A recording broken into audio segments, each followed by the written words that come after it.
cooling towers essentially a large box designed to maximize evaporation of water. To do this, they contain material, typically PVC plastic sheets, and create large surface areas for the water evaporation to occur.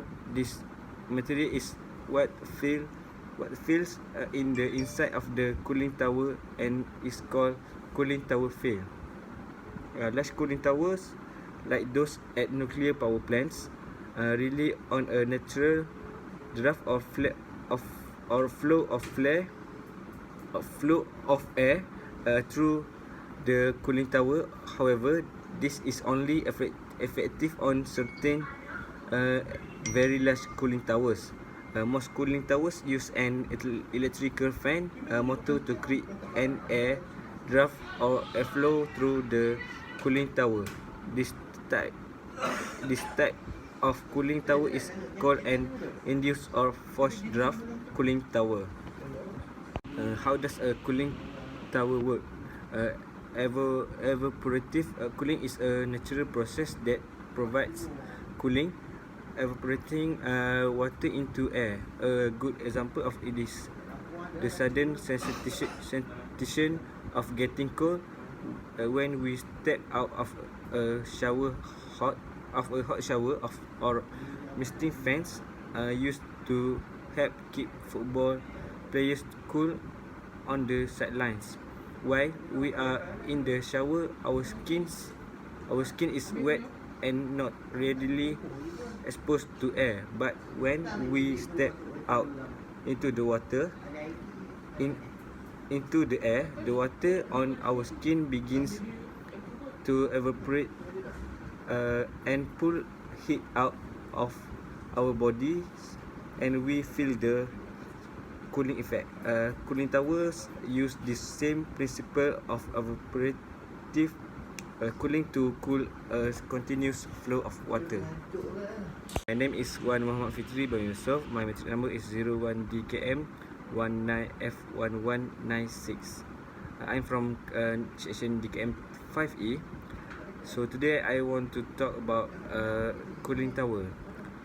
Industrial cooling towers are an effective way to remove unwanted heat from one place to another using water as the transport media in applications where there is a need to have a reliable source of cool water year round in the 70 degrees to 100 degree temperature range.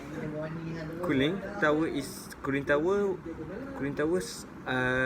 are commonly used to cool products and machinery in a multitude of applications, including injection molding tool and die cutting, food and beverage, chemical, lasers, machine tool, semiconductor and more.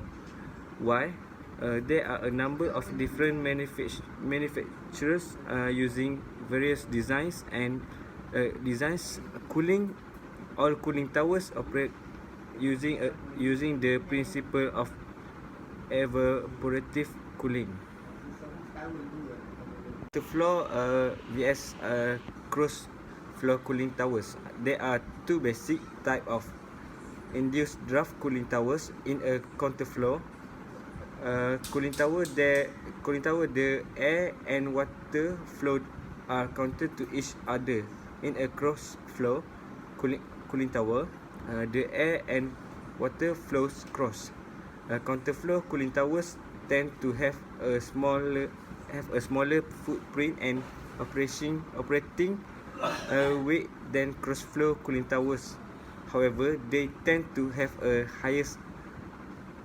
higher water pressure drop due to the pressure spray system, whereas most cross-flow towers use a gravity-fed water distribution pan.